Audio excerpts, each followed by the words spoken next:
Little oops, hold on. Yeah, good morning. That's myself doing my my my little TikTok slash Instagram thing, but I have an image here on the main screen while I type this out. Look at this. This is like an amazing shot from Freedom Convoy, and it's like it looks like a winter wonderland, which is exactly what it felt like for so many people, and that was the vibe from it. So yeah, I just thought that was salient. That's from it's a quick shot from an upcoming video that we're going to launch with regards to the book, with regards to Honking for Freedom. Hold on one second. Let me just. No reason. There's no reason anybody needs to see my kitchen. So, I hope you're all well. And a very good morning to all of you, and a good and positive morning. And look how good things are going to be. There's so many good things happening in the world right now, and not just around all the Freedom Convoy stuff, and the truth is coming out, and people are burying themselves. And you know, as somebody explained to me yesterday, a lawyer explained to me, yeah, it's often in these commissions that everybody throws each other under the bus, that is not unusual, like what we're seeing with the government, because they're trying to defer responsibility. And ultimately, you know, these were these people's jobs to ensure that, you know, there were certain protocols that were followed that clearly weren't. One of which being, I don't know, talking to the protesters or the convoy organizers. Like, how about that, right? I'm crazy. Why would I even think that would be a reasonable outcome? Good morning. We got Amanda and Beth and Kiss Junkie, and is that Liz? I think it is, but it's hard to say everybody's name on locals. I don't know what that problem is. Good morning, morning. And then I discovered that when Googling Honking for Freedom to find the book site, Google did not find. I actually had to enter the .com to locate it. That was weird. I think that's because the, what's it called? The domain was just linked in the past couple of days. So it takes some time for the Google bots to pick it up and put it in the database and all that sort of stuff.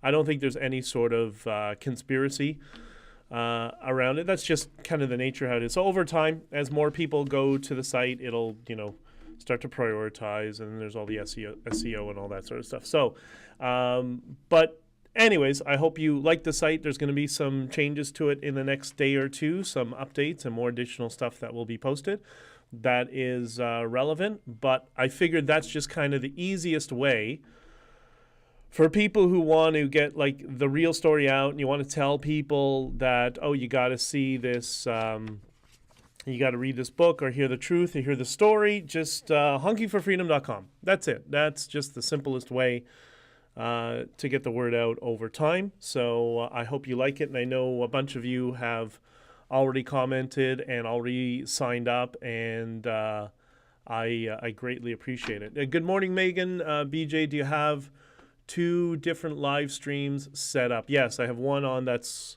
so there's two different, there's an encoder on one, meaning that's software that broadcasts to multiple platforms. And then I have one specifically for, what's it called? For locals, and that's the iPad here. So there's two separate ones. And that's just kind of hedging my bets against censorship and live streaming and all that sort of stuff. And that's why I've gone over to locals, because God forbid, you know, there's any issues, we get censored, which I don't think I will. I'm pretty good at that from, you know, that's part of communications training, knowing how to avoid any sort of, you know, censorship, blacklisting and all that sort of stuff. But just in case, there will be the locals platform, and I'm going to have exclusive locals content over time. Charles, will the book be available on Amazon? Yes, it will, as well as 3 or 4 other platforms. Because I know, you know, especially the truckers in the U.S. that I'm friends with, they don't have much love for Amazon. And those of us who have driven and gone to Amazon and sat there overnight for 14 hours when it should have been a quick trailer switch within, done within 20 minutes. And they can't get their ass in gear, so you sit there and you wait for 6 hours, and then you go back, and then there's a new staff who have no idea what the problem was. Not that I'm speaking from experience, but I did explain to my dispatch, I won't be going to Amazon anytime in the near future. So, and I guess I'm not the only one. Bridget Belton. Hey, buddy. Hey, Bridget. Just so everybody knows, Bridget was one of the co-organizers of the Convoy. She started with the guys on a couple of days before me, by the way. And she was one of the road captains. She is featured in my book as well as a bunch of other people. So it's good to have you here. Thanks, Bridget.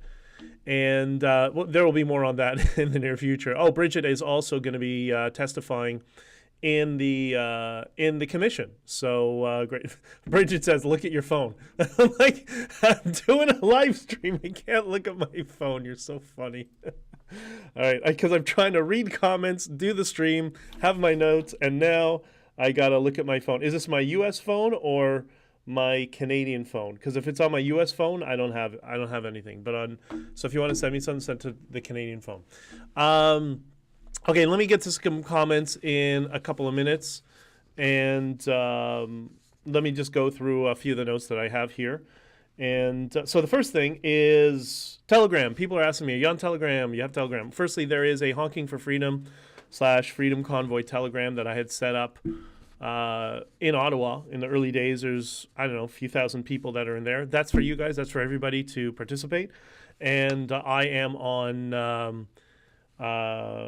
I'm on Telegram as well. The only thing is I tend to batch my Telegram because there's so many things that I get on there. It's just overwhelming. And so I tend to go in Telegram, I don't know, 3-4 times a week, maybe more if I can, just to catch up with what I can, because there's so much content. There are a lot of Bitcoiners there. So anyways, is what it is. The next thing is, not for those of you who know, I also produce a couple of podcasts, and one of them is Not on Record. And tonight, it's very relevant to what we're dealing with this commission, which is, the topic is Law 101, Understanding Hearsay, which you're seeing a lot of from people on, I guess, the government side or the opposition to the Freedom, not the government side, the opposition to the Freedom Convoy side. Not Understanding Hearsay. That's going to be 8 o'clock tonight, Eastern time, 5 o'clock for those of you who are out west. Okay. So, in the most predictable outcome in Canadian legal history, the court has dismissed the legal challenge to the mandates as moot. And so I'm the farthest thing from a lawyer, believe me, but I'm around a lot of lawyers, producing a podcast. I have friends who are lawyers. I grew up with somebody in my home who was in the profession, so I have a less than superficial understanding of legal processes. And so this was the Peckford case. So I saw a whole bunch of people going on YouTube streams saying that, oh yeah, the Arrive Can and the mandates were dropped because the Peckford case. And I'm like, that's the most insane thing I've ever heard. Like, that's completely ridiculous. Why? A couple of things. We didn't know what the outcome would be. I didn't read the claim, but now having known this, I can see why this happened.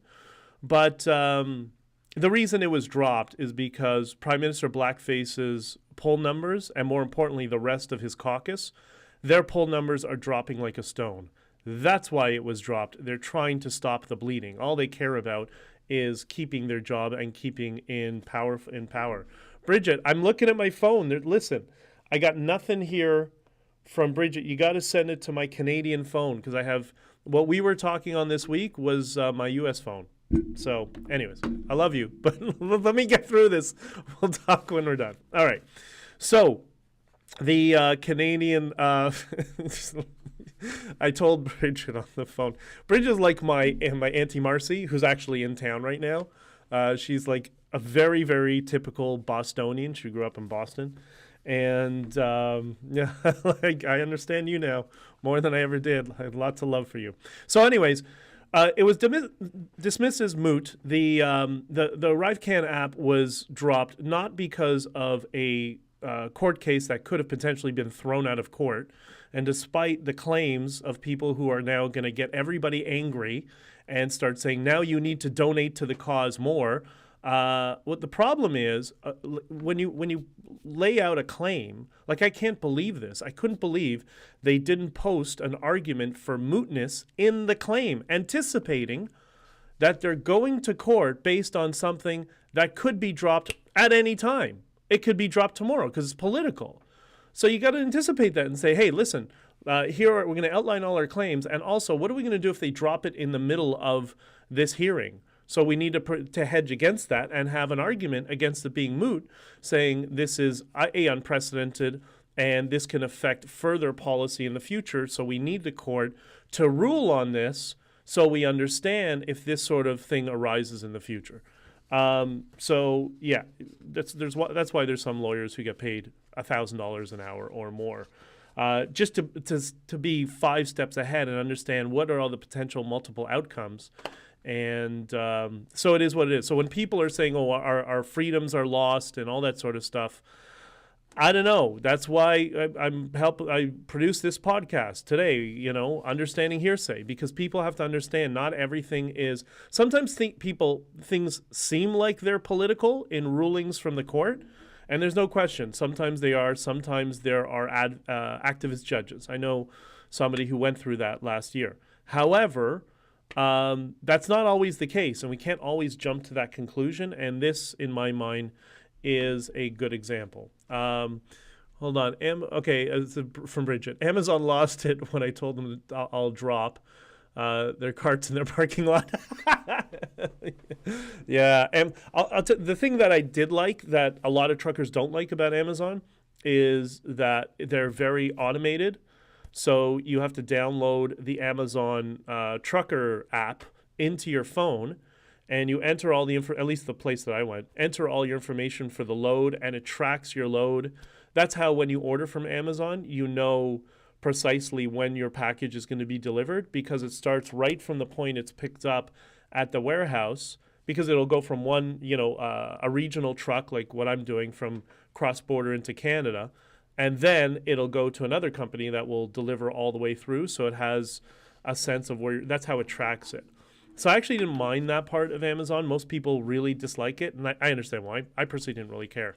But it was the waiting there for 14 hours in my truck, just when I should have been there for 20 minutes. And we'll do something on that sort of stuff. I think Bridget and I and some other people who are truckers who are involved in the Freedom Convoy, just a lot of insight that I noticed some people are finding interesting. So we can comment on that sort of stuff. By the way, I hope you have your Freedom Coffee this morning, because that's what this is about. This is all about the positive vibe and looking forward to the future. So now's the time to take your sip. All right. And, okay, so locals. The conspiracy theory would be so much fun. Well, I mean, listen, conspiracy theories are fun. They're entertaining, but they're usually not. This, you know what? Perfect. For people who, listen, there are certain conspiracies of organizations and people working together. Most of them that involve the government are complete nonsense. And you know how? Look at the commission investigating what happened in Ottawa. Look at what the government is doing. Nobody could agree. Nobody was talking to each other. Everybody said, oh, it's your problem. No, it's our problem. Everybody deferred responsibility from one ministry to another or one organization to another. And none of them would take any responsibility. And you can see there's a lot of friction of people who want to throw each other under the bus so they can be up for promotion. I mean, that's what we're witnessing. So that is not an environment that's indicative of everybody thinking together with one grand conspiracy. This is the problem with conspiracies that involve government. 99% of the time, they're completely false, because people are completely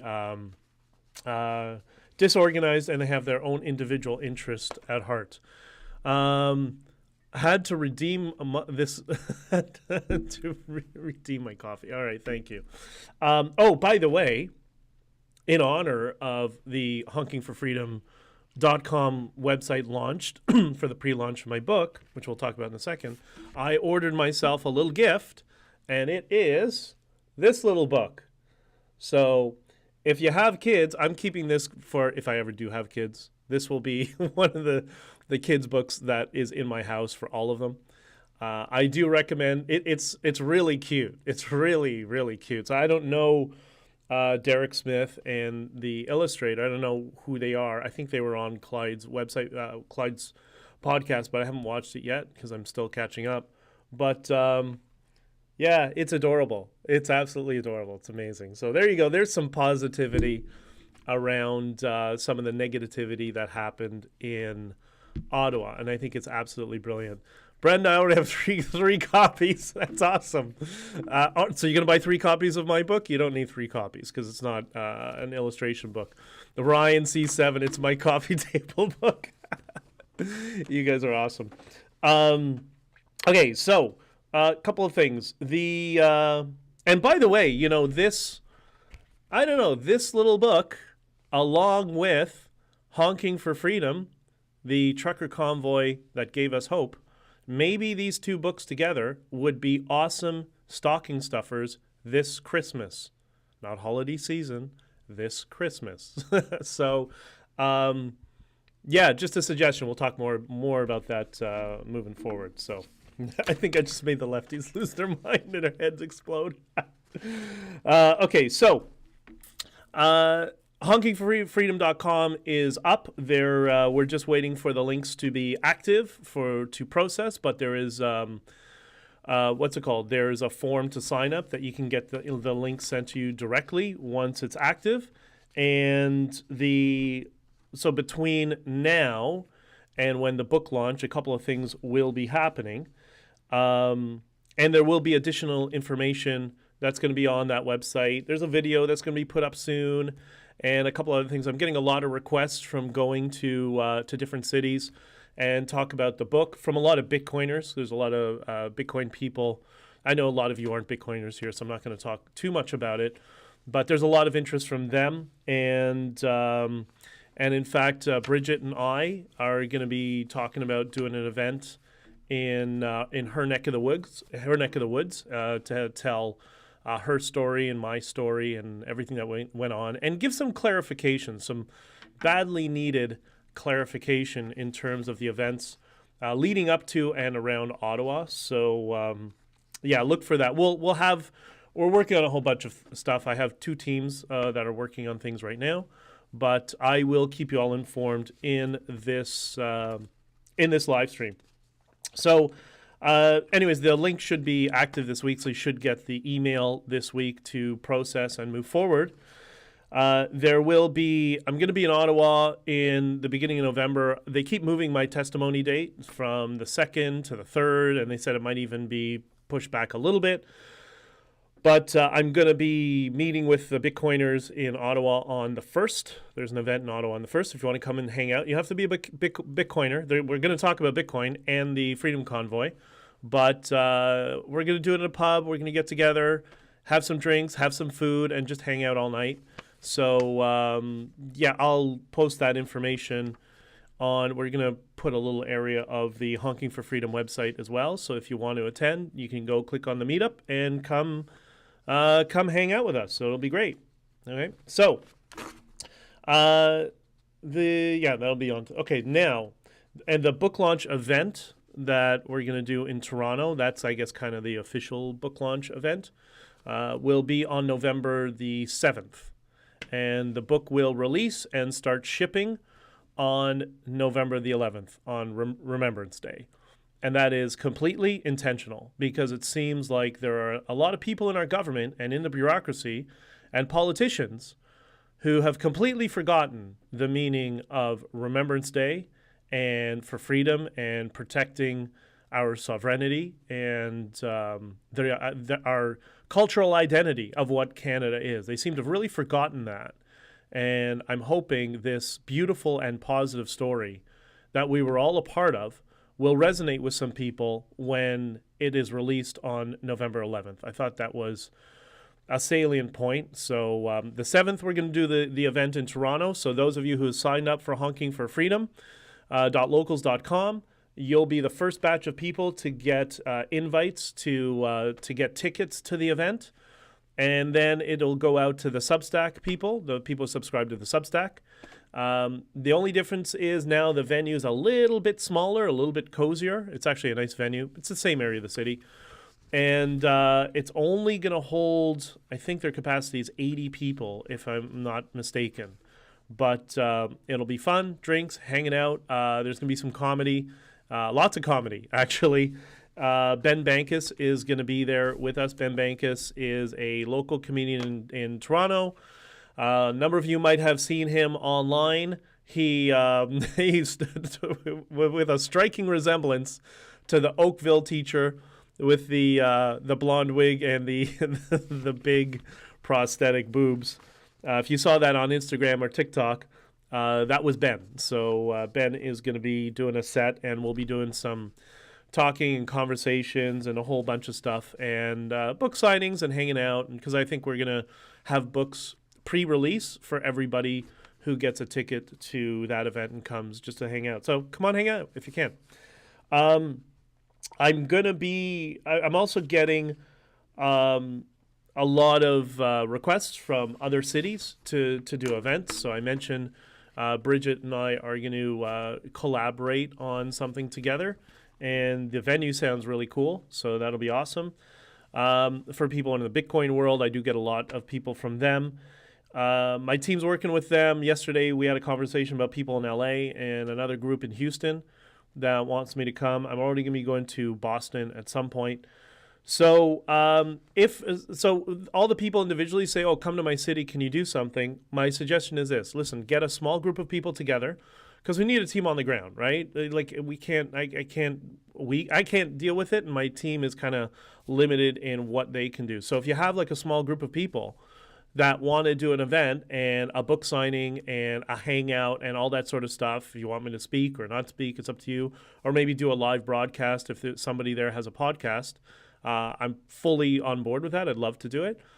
Just get a small group together and let me know, and I will connect you with my team. And because I told them for the event we're doing in Toronto, I want it to be templated. And if it's templated, then we can kind of roll that out and come to your city. I can't spend money flying around all over the world, all over the country, and just doing events. I mean, we gotta sell some books, and just to cover the costs would be great. That's all I really care about, just covering the costs, so we can all get together. Because I want to meet all of you. I want to meet everybody that was supporting us throughout the convoy, who I just didn't have a chance to either connect with, and was denied the privilege of meeting so many of you face to face in Ottawa because I was stuck in a wheelchair, which really kind of sucked, but it is what it is. Anyways, okay, so on locals, awesome. Do you think the class action suit will proceed? Well, I don't want to poison the well by saying yes or no to the outcome. I know justices don't like that. At least my understanding is the court doesn't like that. Not that the court is watching this, but so, respect for the court. I don't know. We'll see. A class action suit needs to be certified, and seeing the testimony that went on in the hearing, like, for example, the head of intelligence of the OPP, saying the lack of violence was shocking. Like, okay, well, and something he's never seen in his, 36-year career. I think they're facing a very serious uphill battle, especially since, the truckers are not the ones responsible for enforcement in the city of Ottawa. I mean, all we've heard is just crowing about bylaw infractions. Okay, well, the truckers don't enforce bylaws. It's the city that enforces bylaws. Now, I understand the quiet enjoyment argument as well, but that's why they have bylaws, for quiet enjoyment. So I don't know if that's the legal term that's used in this capacity, but in a lease, that's the legal terminology for it. Do you think that, Christian, do you think the EA will bring down Trudeau? And I spoke on this in a couple of Twitter spaces this week because some of you may know I get invited into a lot of different Twitter spaces. And I said, I think it could, it just depends. Because remember, it's all becoming political, right? And the way it will work is this. If the report that comes out, and I don't think people are worried about the justice being biased, and maybe that's a concern, but I think when you're at that level, you're already retired, your career is behind you, you're at the point where you've committed so much of your life to the legal system. Now you want to build your legacy. You don't build your legacy on party politics and helping to prop up an embarrassing prime minister. You build your legacy as a justice by showing an objective analysis that that sets the precedent for Canadian history and Canadian jurisprudence. And I think, so I'm not terribly worried about the fact that he was appointed, not by Justin Trudeau, by the way, by Paul Martin. And I also do know there's a lot of friction within the Liberal Party of people who were, Paul Martin type Liberals, Jean Chrétien type Liberals and supporters. They don't have much time for Prime Minister Blackface and his antics, and they're pretty much fed up with that. And I learned that during the Convoy when some of them had reached out to me, and I've spoken to some of them since. So I wouldn't be worried too much about that. Okay. Yeah, well, here you go. Brenda, remember, according to Trudeau, Canada has no core identity. No, he has no core identity. Prime Minister Blackface, maybe racism is his core identity. But we all do. And I think we saw that in Ottawa. What is it? It's what became the 4 pillars of the Convoy: peace, love, unity, and freedom. That's the core identity of Canada.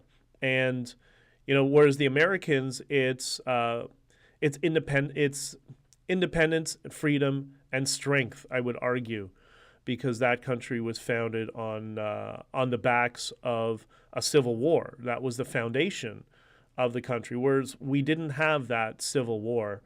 And that's also part of the reason I think we are, culturally far more passive than the United States. That's why I say it's peace, love, unity, and freedom. But anyway, that's just my perspective. Kiss Chunky says she bought the book for her grandson. That's amazing. And how did her parents respond? Did you become the black sheep grandmother like my mother sometimes becomes, or were you like the good granny at that point? I'm just curious how your children responded. Okay. Bridget, Southwestern Ontario, serving Windsor, Arneo, Chatham, and Wallaceburg. Yeah, that's what we were talking about. Doing something, because I think that's important for people to kind of, from all the regions, have people to reach out to. And I had some people in that area contact me, actually on the stream, and say to come out to Wallaceburg. And I said, I'd love to. And then when me and Bridget talked, I said, hey, why don't we do that together? And she's like, yeah, all for it. And, Bridget also has some unique perspectives on the Convoy, because we were all coming from sort of different directions and different people. So yeah, I think that it's gonna be great, and it'll be fun. Like we'll all get to hang out without the stress of, oh, are we gonna be raided today? Remember that the guy kept saying, oh, we're gonna be raided today, and then now we know. Like, I think he was like, Bridget, what do you think? The person who is now trying to do the tour, the spokesperson, person's trying to rewrite history. When he kept coming in, and he would disappear all day, and then he'd show up and say, we're going to get raided tonight. Like, how do you know? Like, I think he was lying, personally, but that's, could have been. I'm not sure. I have no idea. Okay, so that leads me on to my next point. So a PSA. So just so some of you know, me and some of the other, I guess, previous Convoy facilitators, organizers, I like to describe myself as a spokesperson / I say organizer sometimes because, I kept getting calls from some people who struggled making decisions because it was a very stressful situation. So I had to throw in my 2 cents, and, sometimes it was listened to, and sometimes, anyways, it's complicated, but more on that later. So I, and I'm not the only one, but I seem to be the worst. I have a shadow following me around. It's very funny. It's so funny. It's so pathetic. So the shadow that follows me around is a very large group or a small group of people. I mean, I know some of them. Basically, what they do is they follow me around on Twitter and they find out who I'm talking to. And then they reach out to who I'm talking to and say, hey, I'm so-and-so. We should talk. Why don't you have me on your podcast and let's talk and whatever. And, behind the scenes, what is it? It's a whisper campaign and defamation and, oh, don't talk to Dichter. You can't talk to Dichter. Like, it's so funny. It's like grade 3 crap. It's so funny. And I also know that some of the people that have been helping with this grift and spreading money around to different people or different groups to, oh, don't talk to Dichter. And from what I calculate at this point, me and my lawyer were laughing about it. They must have put in at about 250K already spread around to people for people not to talk to me. It's so weird. It's so crazy. But this is the petty nonsense that is party politics. This is why I just walked away from it, because this is what goes on constantly. This is what party politics is. It's crazy. Throwing money around and creating fake groups and fake organizations and all that sort of stuff to just defame and isolate people from conversations and get people batched into different groups. Like, it's really pathetic. It's like, anyways. So, and it's very funny because in their world, like, I had this conversation a number of times when I ran for, before I ran for the Conservatives and then, after, during the campaign. Like, they're obsessed with how they're perceived. They want to look good on camera, and people need to think that they're positive, because all translates into votes. And I always tell them, like, what people think of me is none of my business. Like, I know there's not, aside from family and friends, obviously, right?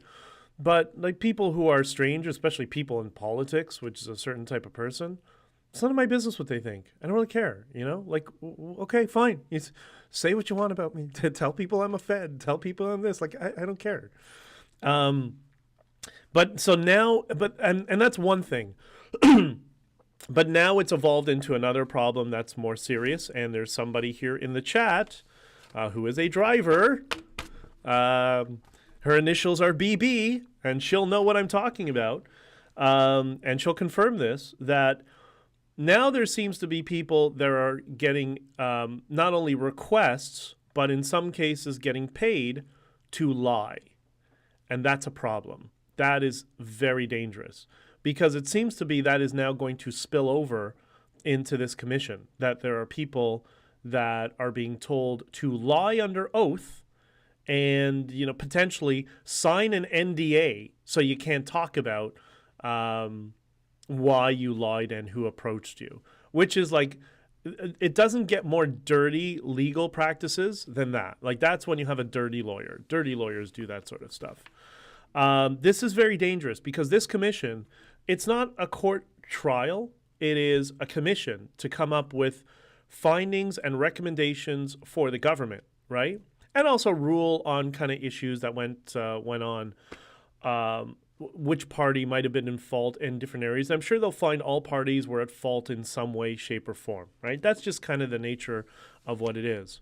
But this is Canadian jurisprudence, right? This lays the foundation for Canadian law for generations moving forward.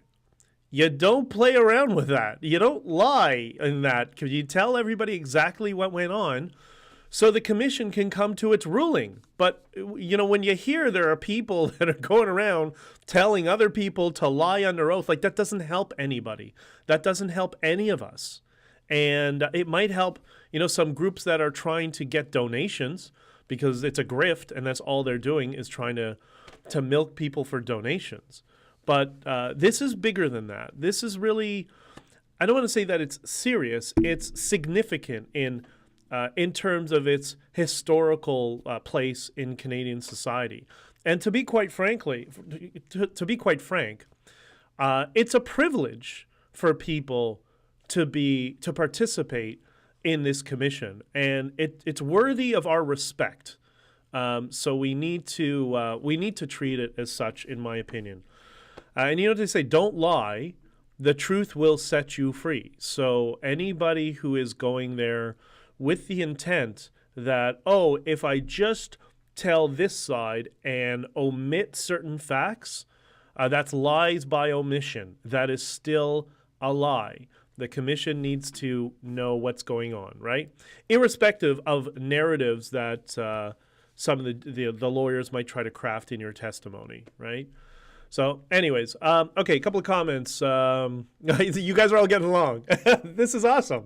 Everybody's getting along and hanging out in the chat, and you're all going back and forth. You're amazing. Any ideas how we can pressure and get rid of Singh to get a no-confidence vote? So yes, this is what I think is going to happen. This, when you asked about does this commission have any teeth, this is one of the things I started saying before, and I didn't complete my thought about the when I was going into Twitter Spaces. So if this commission comes forward and comes out with a ruling that is negative against the government, or showed that the Trudeau regime, the blackface regime, violated Canadian constitutional law by invoking martial law to remove some trucks that were parked illegally, which again, that's all this is about. Illegally parked trucks, from their perspective, we say it's a protest. They say there's a legal bylaw infraction. That does not warrant martial law. I'm sorry. That's just, So if the report comes out and comes to that conclusion, and the CBC has to report that, blackface, well, they won't use that name because that's too true, but the Trudeau regime violated constitutional law by invoking martial law, you'll see how quickly the NDP will jump into action. They'll try to fundraise, and they'll try to take all those progressives that have gone into the Liberal Party and bring them back to the NDP, which is where they're supposed to be. Now, how do you do that? Well, Jack Meat is not popular in the NDP, and that's by design that he's leader. And he's unpopular because that's a way that they control the party. But I think there seems to be a lot of friction developing in that party as well. So I think because they care about the fake news in the CBC, we don't. But if they see even the CBC has to come out and report factually on what happened in the commission, then I think you're going to see them move very quickly, and we'll be into an election in record time. Because even Singh or no Singh, they can't keep propping this guy up if he invoked martial law, or the Emergency Measures Act, Canada's version, to disband a protest, because they're the party of protesting. That's what the NDP does. This was a rare case where the working class, the middle class, small business owners dropped everything to come out and protest. That never happens. It's usually the protest class that does it. So if they don't come out against it, then they're shooting themselves in the foot, because if there's no reconciliation, well, then you'll have a conservative government that comes into power. Then anytime they see any protest, they're like, well, Justin invoked the EMA, so I guess we'll do the same, right? And Doug Ford has done that permanently in Ontario. We are in a permanent state of emergency in Ontario due to Bill 100 and Doug Ford, and all the conservatives here are celebrating it. So, I don't understand. Anyways, again, there's a reason I stepped away from party politics. Is complete bullshit. Sorry, pardon my language. I'm not monetized yet, so I don't really care. All right. So I'm just going through the comments here. Kim's Trippin', still my favorite name ever. I'm going to need some deets. Yeah, I know. Brian, I hope the truth comes out in the Emergency Act Commission. So far, it's looking good. Yeah, I think we're gonna see some truth coming out of this. And I can't see your avatar, what you're driving. What is that, a Raptor? I don't know. Anyway, sorry. I'm a car guy. I see a car I gotta ask. Bridget says, 100% I had a call from an apparent spokesperson. Oh, 100%. Oh, oops, whoopsie. That's, and then she goes on to say, and know of two others. All right, well, somebody's backing themselves into a corner. It's going to be fun to see them weasel their way out of that. Okay. Um, funny the had or had. Funny the person Bridget likes to talk in code. By the way, Bridget is her like main platform that she uses is TikTok, and so maybe you can follow her. I'm new to TikTok, so I just have only a few people there. But if you're on TikTok and you want to give the Chinese Communist Party all your information, put it on a burner phone like I do, or on a separate phone. And but anyways, Bridget is on there, and you can talk to her. Okay, Shirley. The police said they do not need the Emergencies Act to clear it out. Yeah, that was quite evident, and I think most people understand that that's completely what happened. Is that person in a 6x9 by any chance? Oh, I can't. Well, you two go have your conversation. You're awesome. I like to see that. I like to see you guys coming into the chat and linking up and talking to each other, because that's how we kind of build this all out. We get out and we support all each other. Kim's tripping is too old. I'm too. That's so funny. I'm too old for TikTok. Yeah, I don't know. It is what it is. I guess I think you're a pretty young soul, Kim. So I don't know if I would say that necessarily. Okay, so I think that's. Oh, like I got a. Yeah, okay. So I just threw out some comments, question. I just grabbed one here, and then we'll kind of end it if you don't have anything else to say. And somebody says, say it in French. I can't say anything in French on locals. My French is horrible. And I'm already struggling with, for the audiobook, because there will be an audiobook for Honking for Freedom after the English version is done, because the team that really was helping do the launch, who's working on it right now, they're in Latin America. And they were following the convoy all the way through, and supporters of it and all that sort of stuff. We're going to be doing the book in Spanish and French as well, but I think I'm going to do the audiobook in Spanish. I might give it a try, but it will take me forever to get through it. But, you know, I always want to practice reading my Spanish and perfect it, so that's probably the best way to do it. All right. And Kim's tripping when I asked her about, you know, her giving the how the prime minister stole freedom to her granddaughter. She said, yeah, that my daughter is the same frame and mindset, and grandson. He's 5 but super smart. Okay, well, he's going to be even more smart now that he has this, right? All right, and Sonia hates TikTok. Anyways, Kim's tripping. Oh my God, I laughed out loud. All right, so comment that I saw in one of the feeds somewhere. The truckers volunteered to leave the Rideau-Sussex intersection and move on to Wellington. The police would not allow them to. Okay, so there is a lot of nuance being omitted from this commission. A lot. And you know, Bridget and I were there on the very last day together when she and all the road captains came into my hotel, and I write about that in the book. So there's and she went to reach to her liaison officer and all that sort of stuff. So there's a lot of stuff that really requires clarification from people on our side, I guess you'd say, during the commission that will, speak to the events factually. And don't forget, always lie by omission is probably the most common tactic that's used both in media and in politics. And when I say politics, that also spills over to legal cases. But we'll make sure that there is total clarity and clarification in my testimony. I know Bridget is testifying, and she has also stuff that she wants to put forward. And there's a few of us. There's a small group of us that are going to be testifying. So everybody's going to have their own, perspective. My perspective is going to be from the messaging perspective, because aside from going onto the stage every week on Sunday after breaking my ankle, I had 4 days walking around in the beginning, and then the rest of the time I was just with my team in a wheelchair, in a cast. And it was text message and it was phone calls. It never stopped. It was ongoing to try to give me a sense of what was going on. And I had a couple of people that were with me, that were running downstairs, going around, taking video, coming down, telling me what's going on and all that sort of stuff.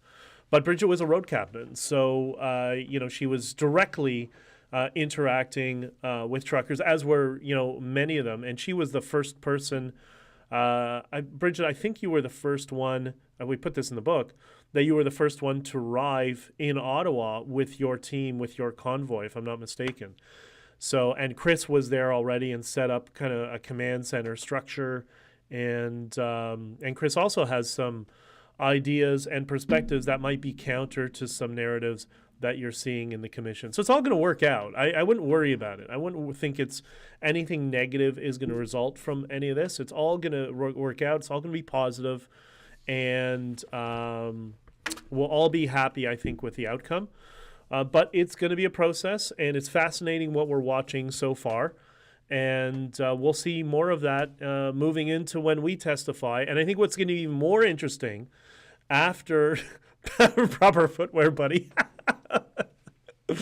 Sonia, I would love to learn French. I'm like 85% of the way in Spanish. I just spent a month and a half in Colombia while I couldn't walk, recovering and practicing. So I kind of got back up to where I was before in terms of conversational Spanish. I got to get Spanish sorted, and then I can move on to another language. But and Spanish has taken me forever because I keep going in and out of Latin America, and I got to spend some more time there permanently, like for 6 months, and then I'll be good. United leaders are... this is a good point. United leaders are who you want to watch. And I think what Bridget is getting to here, like there was a Freedom Convoy board that was set up initially just because, so much money was coming into the GoFundMe. We knew there would be kind of legal challenges because it was getting too much heat from the political class who were not happy with what was going on in Ottawa, the fact that people got to finally unify and speak up. And so there was a board. I was on the board. There were 6 of us, I think, on the original board. And all 6 of us, minus, I think, one person, are off the board. I don't even know who this board is. And are they truckers? I don't know. I have no idea. So there's been a lot of legal manipulation going on behind the scenes, which is why, From the Convoy now could be its own separate book. But I want to focus on the positive things and the positive outcomes and the fact that we don't have mandates. We don't have the ArriveCan app. Oh, and Bridget, since you're here, let me ask you something, because I've been asked this a bunch of times. So when I finally could walk again, and I think people here would be interested in this, when I finally could walk again and got back into my truck in June, I was not asked for my ArriveCan one time, and I use every time I get in the truck, I cross the border and I come back the next day, usually, unless I go for an extra night. So I'm usually in the States and back the next night. Not one time was I ever asked for the ArriveCan app since I got back in my truck in June, okay?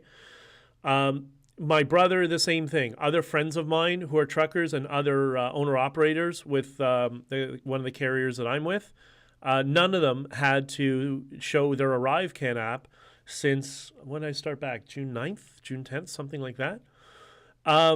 Did you find the same thing? Because that's how I knew, okay, this is all coming to a close. This is all going to come to an end now because CBSA isn't enforcing it on any of us. And that's going into the U.S. and into Canada. Not one time was I asked for my vaccine status since being back in June. Bridget, just post there. There's like a 25-second or 30-second lag. But just put in a comment if you've had to show your ArriveCan or not. Because I know you're coming from another part of the country. You're going from the west side of I-75. I'm just curious what you've had. Are there more road captains in the wings supporting? I guess so. I don't know what that means. But, Tom, if you could put some more clarification on the statement. Supporting what? Like supporting the commission? Supporting what's going on? What do you mean by supporting? And I might have just missed part of a conversation, so I apologize. Sonia, I would love to learn Spanish. I got to tell you, Sonia, when I learned Spanish, it's been peaks and valleys. There were times when I was down there for a while and my Spanish got really good. and then I come back to Canada and didn't speak a word of Spanish for like 2 years, and then just forgot everything, right? Because I started going to Latin America, and first time was 2000, I think the year 2000, and I moved to Colombia in 2003 for a little bit. So, but I got to tell you, once I learned Spanish, boy, did it open up the whole Western Hemisphere for me. And now I go, and Bridget will know what I'm talking about. All the other truckers will know as well, like Gord and the rest of them. When I go to the States, often, not always, but especially in the New York, New Jersey area, everybody who's working in the warehouses that run the clam trucks or forklifts and stuff, usually they're speaking Spanish. And it's very funny. Once in a while, I walk in and I hear them talking about, oh, look at this gringo, mira ese gringo, And, I let them talk for 30 seconds, a minute, whatever. I'm like, oye, entiendo la lengua, yo puedo hablar contigo. And they're like, oh, I'm like, oh, hey, we're just kidding. We're just joking. And I'm like, yeah, it's all right, whatever. But anyways, it's been amazing for me, and I absolutely love it. And we have Susanna here, who is a physical fitness trainer extraordinaire in Arizona, if I'm not mistaken. And Susanna has been helping me a little bit with my Spanish, or at least that was the case, but I have zero time in my life. But, yeah, anyways, muchas gracias por todo, Susanna. All right. Tom says, I meant, how many road captains are in direct communications with you about the commission? Not really. For me, not really anybody. So what happened is there was a lot of friction and infighting that was caused by these external people that were just causing us to fight with each other. When I wasn't there, they would say things about me. When somebody else wasn't there, they would tell me negative things about people, and I mostly would just ignore it because I just, I judge people on my personal interaction with them. But there are other people, oh, he's a Fed, oh, he's a government agent, or he's a plant, or whatever. And some people bought it, I guess. So I just didn't participate in it. I just kind of went off, spoke at Bitcoin Miami. Like I stayed in Ottawa until I could get my cast off on March the 12th, despite what Rebel News said about me. And got on a plane on the 15th, went to see my folks in Florida, and then spoke at Bitcoin Miami, and basically went to Latin America to see friends and relax and try to, well, not relax, but work on a book and work on a whole bunch of other things. But I wasn't really all that mobile. So I mean, you have to understand, it was cold here, right? And in Medellin, it's 24 degrees every day of the year, every single day, and you're surrounded by the mountains, and it's a small city, easier to get around. So who would turn that down, right? So that's why I went down there, because I didn't want to get into the whole negativity of, people. I figured give people enough time. Time heals all wounds. And eventually people would get it. The people who are, frustrated or being played or whatever, they would get it out of their system. And then we'd all be able to kind of unify and come together once again. People they went through a really severe emotional ordeal, especially with what happened at the end. And just figured, okay, give people some time. And that time has passed, and we're now all starting to connect with one another, especially around this commission thing, which is great. So I think everything's going to be fine. Kim's tripping. I would sound like a gringo. Well, listen, I sounded like a gringo too. And when I speak in Spanish, gringos think my accent is pretty good, and people who speak Spanish laugh at my accent. So it's just about subjective knowledge. Okay, so Bridget says, I haven't crossed crossed as a carrier. I changed to put in my in Ontario only sucks. My hubby has not been asked since June. Okay, so there you go. So her husband as well has been crossing the border and has never been asked for the arrive can since June, which, if you're a trucker and you see that's what's going on, well, that policy is not going anywhere, and the government is just trying to figure out a way to end it and save face, and I think they did a horrible job. It is what it is. I don't do drama and gossip. Well, you would not have liked to be in Ottawa. I mean, there were some days that were worse than others, and some days it was fine, but it was just And it wasn't us. It was people from the outside that were just meddling, that were doing this to us. You know, had we had more time to get together and talk more freely with each other without the pressure and people prodding, we would have been fine. But, you know, they exploited that weakness, and it is what it is. But whatever. Yes, I did reefer loads of Spanish speaking. Okay, I need to work, but can sing it because I taught Zumba. Oh, okay. Okay, there you go. All right. Okay, you guys are all now talking and all getting to know each other. Say it in French. Yeah, we got that. Everybody here is awesome. And thank you for everybody who's on local. So just a reminder, if you want to come to the launch event, which right now we have it as November 7th. The venue has been confirmed. The venue is not going to back down.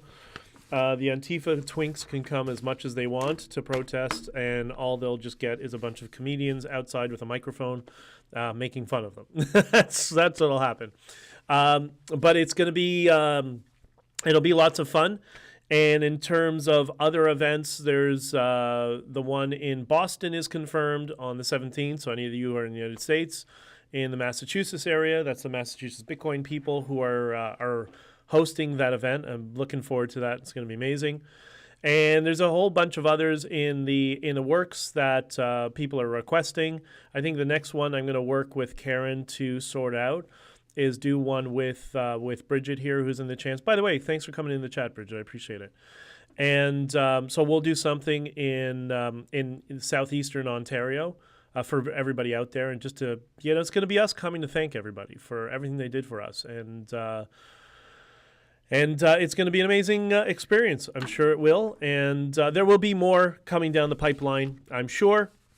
But I think that's it for me now. Tonight, Not on Record, episode 39, Law 101, Understanding Hearsay. It's going to be relevant to understand that leading into the commission this week, which there's lots of hearsay, but it's a commission. It's not a typical court case, so that would be to be expected. And but I'm hoping that will help inform everybody. So when they hear things about, oh, the Peckford case was lost, our democracy is ending. Well, or no, or perhaps the claim wasn't massaged with a fine-tooth comb, and there were some gaps, some legal gaps in the claim as it was submitted to the court, right? That could be as well. And I think that's probably more likely. And yeah, it is what it is. So, all right. Welcome to texting. All right, I got you. Okay, so you guys are all talking. That's amazing. I got to run because I got a full day ahead of me and a few to respond to. And we'll do this again tomorrow, I think, because the mystery has been solved. You know what mystery has been solved? The mystery of who brought out the Nazi flag. And the person, it was not an endorsement of the regime. It was criticism of Justin Trudeau.